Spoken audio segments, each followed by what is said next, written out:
ये फोन निकालो, फोन उत्तर प्रदेश में भी 24 घंटे में हो सकता है। मगर ये देश का प्रधानमंत्री बैकवर्ड क्लासेस का है। सुप्रीम कोर्ट में हलफनामा दिया, हलफनामा में झूठा हलफनामा दिया। हमारे पास रिकॉर्ड है, हमारे पास रिकॉर्ड है कि झूठा हलफनामा दिया। और सुप्रीम कोर्ट में झूठा हलफनामा देना क्रिमिनल ऑफेंस है। उसके हमारे पास डॉक्यूमेंट्री एविडेंस है झूठे हलफनामे के। तो हम लोग दस्तावेज और सबूत इकट्ठा करने के भी माहिर हो गए हैं। कैसे सबूत इकट्ठा करनी चाहिए। तो इस तरह से ये लड़ाई लड़ी जाएगी, आप लोगों की लड़ाई लड़ी जाएगी, कमजोर और मजलूम लोगों की लड़ाई लड़ी जाएगी। जालिम लोगों के विरोध में तमाम मजलूमों को बाबा साहब आम्बेडकर ने लिखा, जाति मत देखना, रंग मत देखना, झोपड़ी में रहता है ये मत देखना, महल में रहता है ये मत देखना, कौन से धर्म का है ये मत देखना, उसकी हाइट लंबी है या छोटी है ये मत देखना। तो ये लिखित है। और वो सिद्धांत को लेकर हम लोग सारे देश भर में संगठन बनाया। 13 स्टेट और 140 जिलों में वामसेप संगठन था, केवल 13 स्टेट में और 140 जिलों में। तब काशीराम जी ने ऐलान किया था मुलायम सिंह जी को मुख्यमंत्री बनाएंगे। बनाया है? बनाया कि नहीं बनाया? बनाया। अभी 31 राज्यों में 567 जिलों में 4000 से ज्यादा तहसीलों में 22,000 से ज्यादा ब्लॉक में 1.5 लाख से ज्यादा गांवों में हमारा नेटवर्क फैल गया है। इतना विशाल आंदोलन हो गया है। तो आंदोलन को, मिशन को हमने कमीशन नहीं बनाया, बनने दिया। और कहा था लोगों को कि महावत बनाएंगे। वादा किया था, क्या वादा किया था? महावत बनाएंगे, क्योंकि हाथी कभी भी पागल हो सकता है।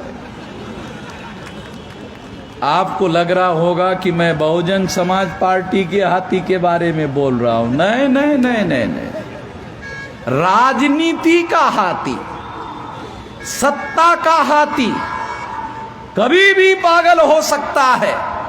बुजुर्ग कहते हैं कभी भी पागल हो सकता है। इसके पहले कि वो पागल हो जाए, महावत खड़ा कर देना चाहिए, ताकि वो पागल होने के बाद कहीं पैर हमारे ही सर पर ना रख ले, साले हमको ही कुचलने का काम ना करे।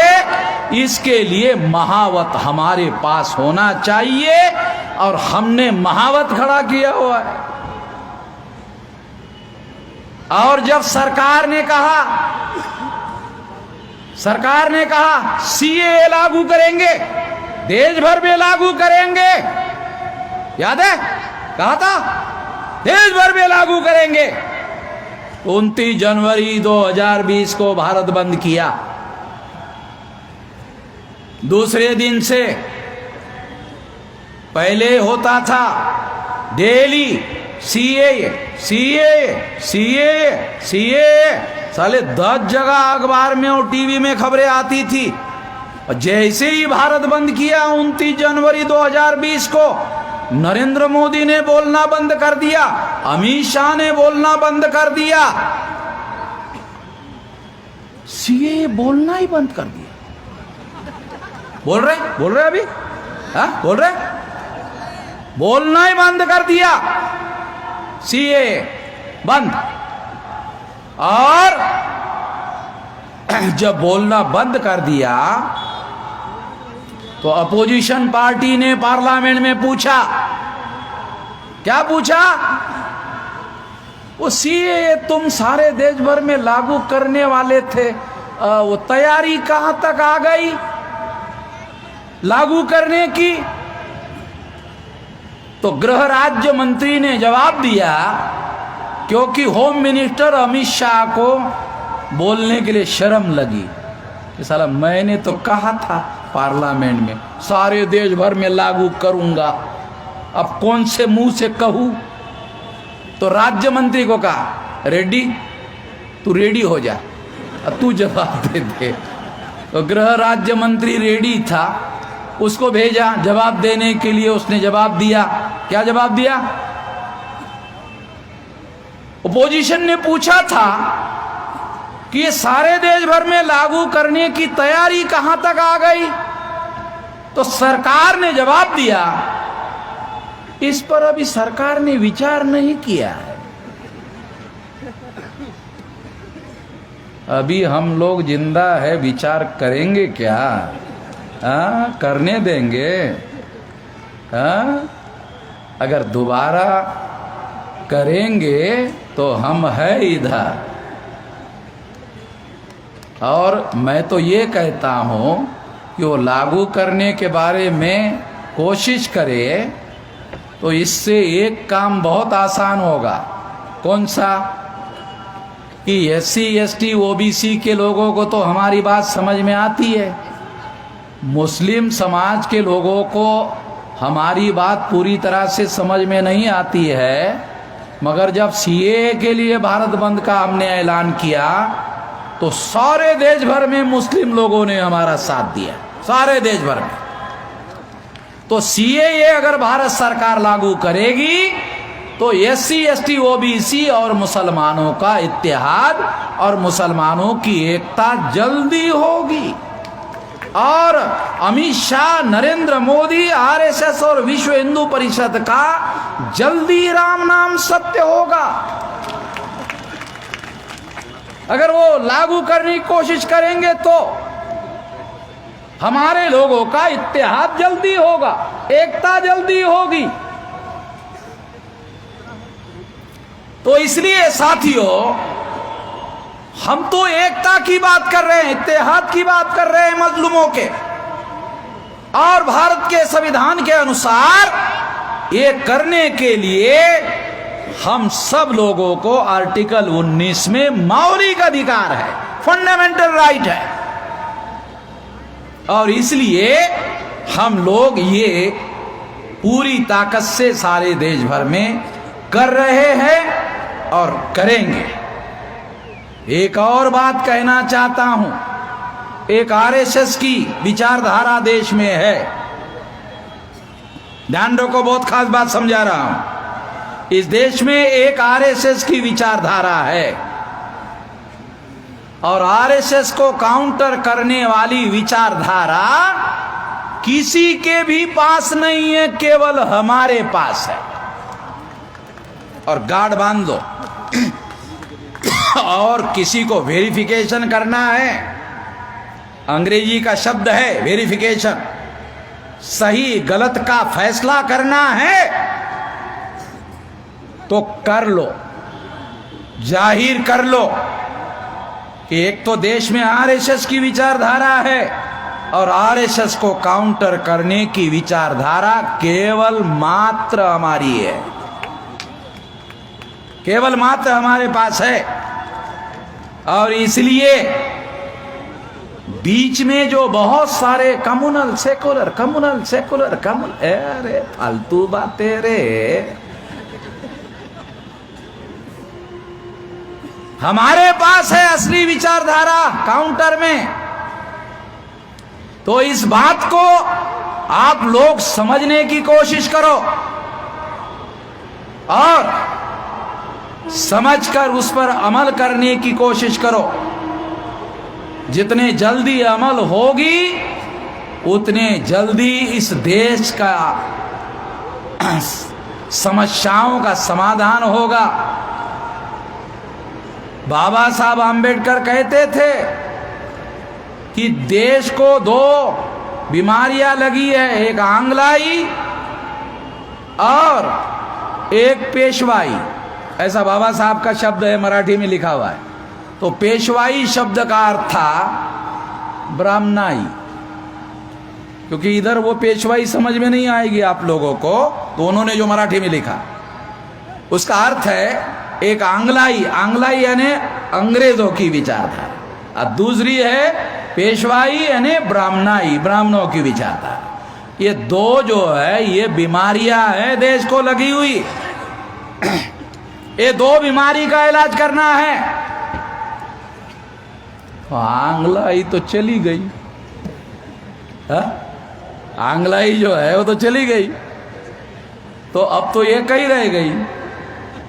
तो इसका इलाज जो है हमारे महापुरुषों के पास था, और हम लोग केवल हमारे महापुरुषों की ही विचारधारा लेकर के चल रहे हैं। अपने जिंदगी के 64 साल हो गए, अपने जिंदगी में कभी कॉम्प्रोमाइज नहीं किया, कोई समझौता नहीं किया, विचारधारा के साथ में कभी कोई समझौता नहीं किया। अब 64 साल के बाद अभी समझौता करने का क्या रह गया है भाई।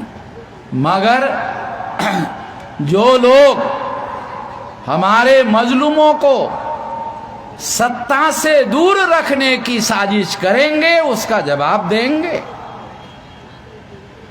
जो लोग हमारे मजलूमों को सत्ता से यानी परिवर्तन का साधन, ध्यान रखना सत्ता किसको कहता हूं मैं, सत्ता का मतलब है परिवर्तन का साधन, इससे दूर रखने की कोशिश करेंगे उसका जवाब दिया जाएगा, उसका हम जवाब देंगे, छोड़ेंगे नहीं।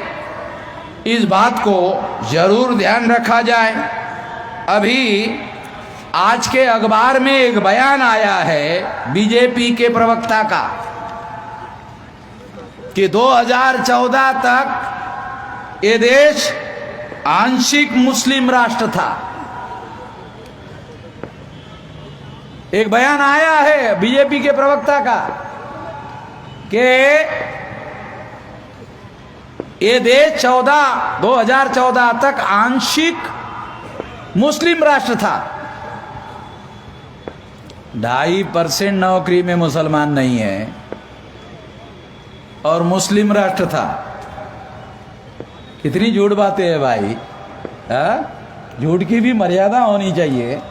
2.5% मुसलमानों को नौकरी नहीं दे रहे हो, प्रशासन में 2.5% नहीं दे रहे हो, और कह रहे हो कि देश जो है आंशिक मुस्लिम राष्ट्र था। उनकी संख्या अगर 15% है, अगर आपने 20% दिया होता तो माना जाता आप आंशिक मुस्लिम राष्ट्र है, मगर संख्या 15% है, 2.5% नौकरी नहीं दे रहे हो और कह रहे हो आंशिक मुस्लिम राष्ट्र था। 200% गलत बात। ध्यान रखो किस तरह का प्रोपेगेंडा किया जा रहा है।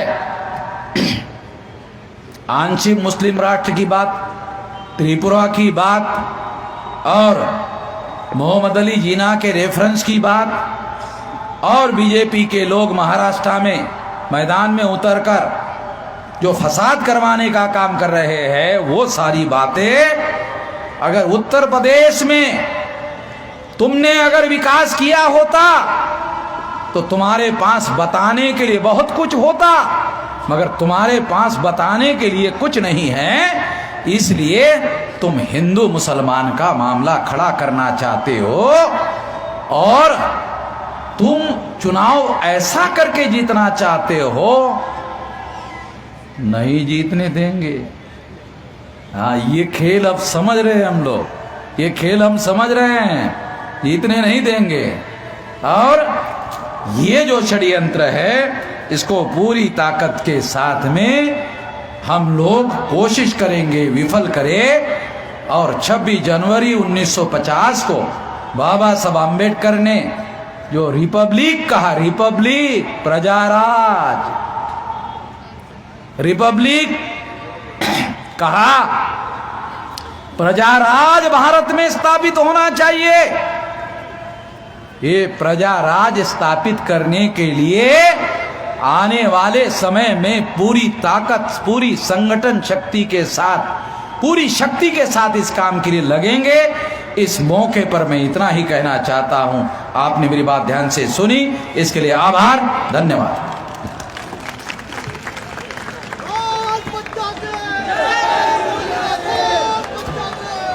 सभी साथियों से अनुरोध है कि 2 मिनट का टाइम और दें। 2 मिनट के लिए केवल एक महत्वपूर्ण सूचना देनी है।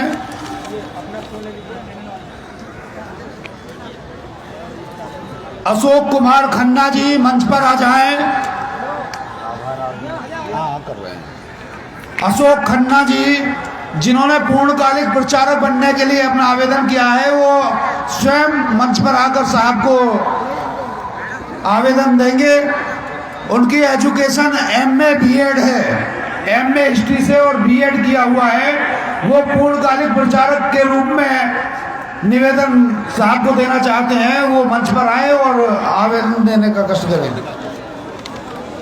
और जो बच्चों ने सांस्कृतिक गीत प्रस्तुत किया था, उसमें लोगों ने 1000 रुपये जन आंदोलन निर्माण निधि के तौर पर दिया है। अगर वो बच्चे यहाँ पर उपस्थित हैं, उनमें से कोई भी उपस्थित हैं,